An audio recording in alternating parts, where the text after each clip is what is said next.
The Eskute C200.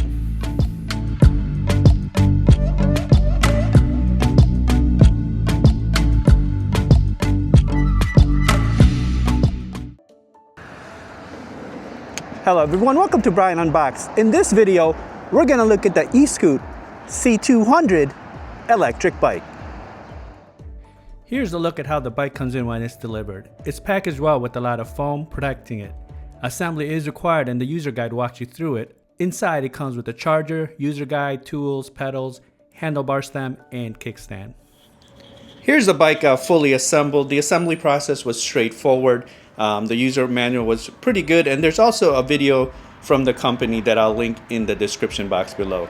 So basically you have to install the handlebar stem and then the handlebar itself, install the front light, the front fender, and then you have to install the wheel and then the pedals, attach the seat, and it comes with a rear rack, so you have to install that and then install the kickstand.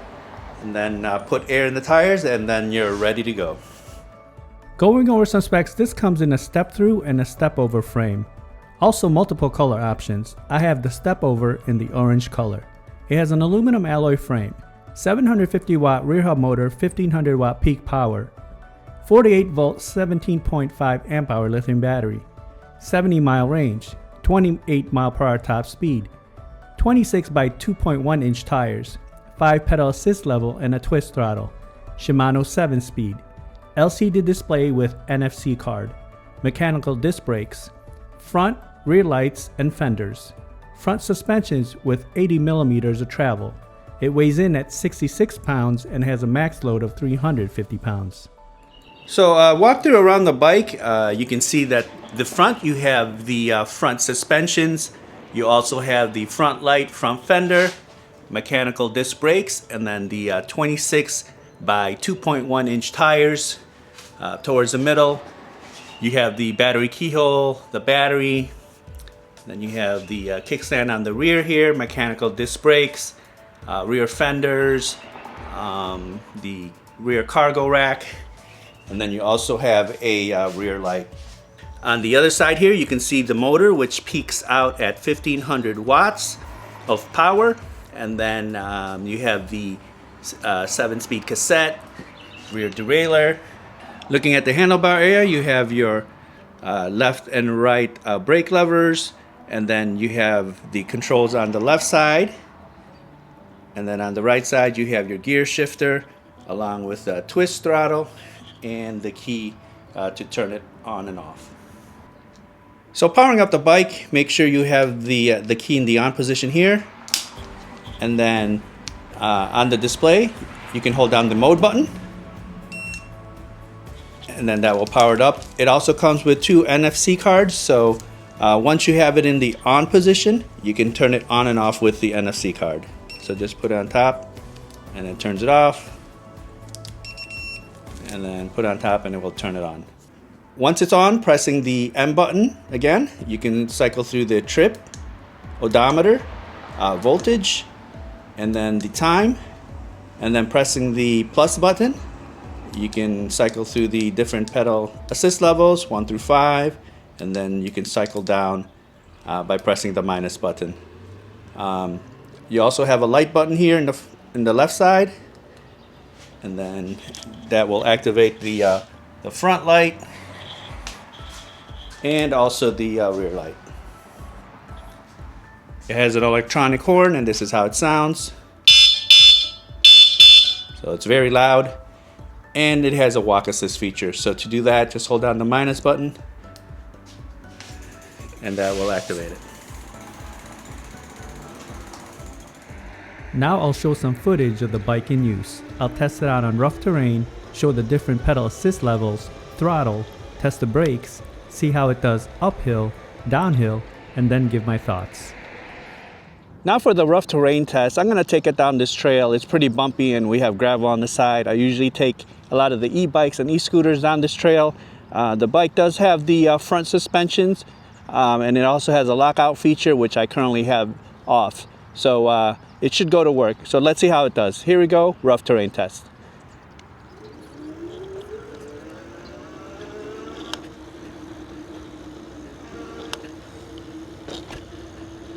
All right, we're entering the bumpy area.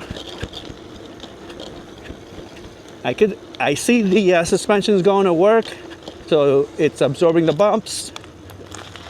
Doing fairly well here. All right, not too bad there. Into the gravel there. Some more gravel on the left. No problems at all.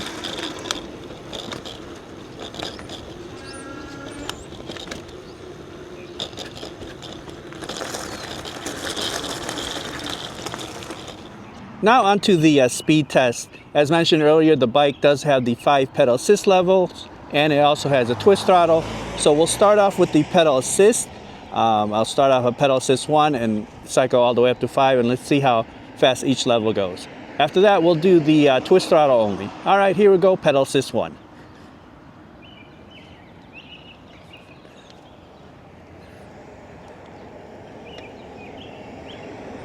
All right, we're at about 6 miles per hour, 7, moving to 2. All right, you can feel the pickup now.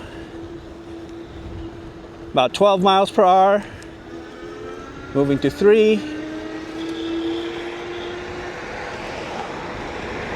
We're at 18 miles per hour,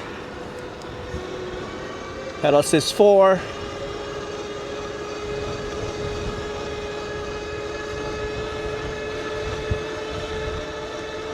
Hitting about 22,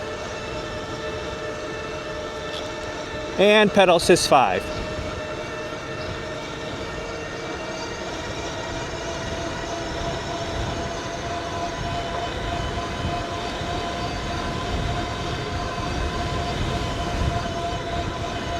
So we're hitting about 25.9, almost 26 on pedal assist 5.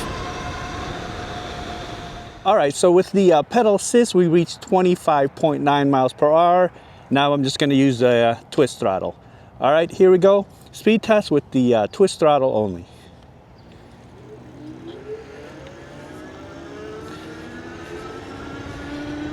Nice smooth acceleration, very quiet.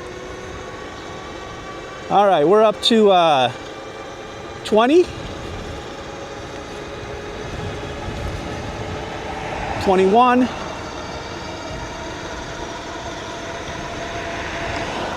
25.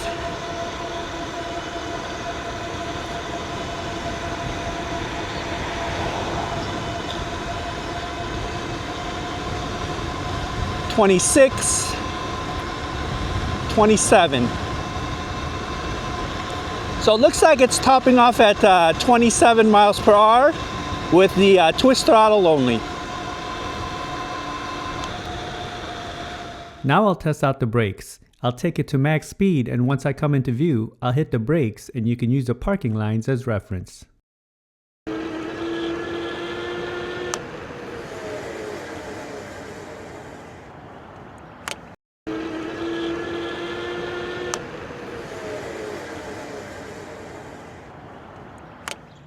Now onto the uphill test. Let's see how it does. We saw with the speed test with the twist throttle, we reached 27 miles per hour.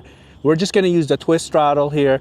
The road has a nice steady incline, so let's see if it loses speed or if it maintains the speed. After that, we'll do the downhill test. All right, here we go, uphill test. Again, very smooth. Motor's quiet, no rattles, no vibrations. All right, we're up to 22, 23. So it looks like we're gonna begin the climb at 23 miles per hour. Losing a little bit of speed, just down to 22, 21. But it's powering through here. We're down to 20. A little bit of a downhill, I'm just gonna let it glide.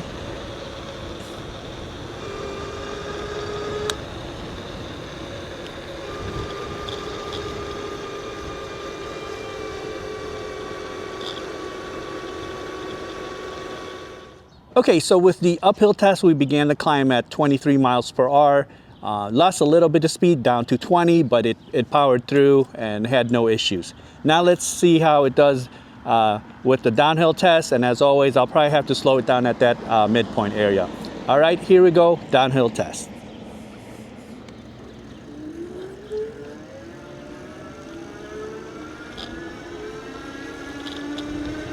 All right, very smooth again, no rattles, no vibrations, no noises. The steering is responsive to 20, slowing it down here.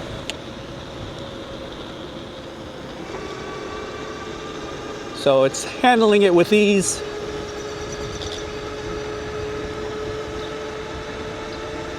And we're at about 22, 23. Picking up more speed here, we're at 27.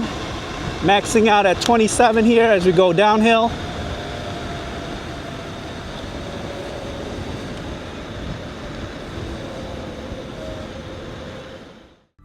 Here are my thoughts on the bike. The assembly process was straightforward and the user manual walks you through the process.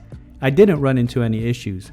The paint is a bright gloss orange finish and it looks very sharp. There were no imperfections during the shipping process.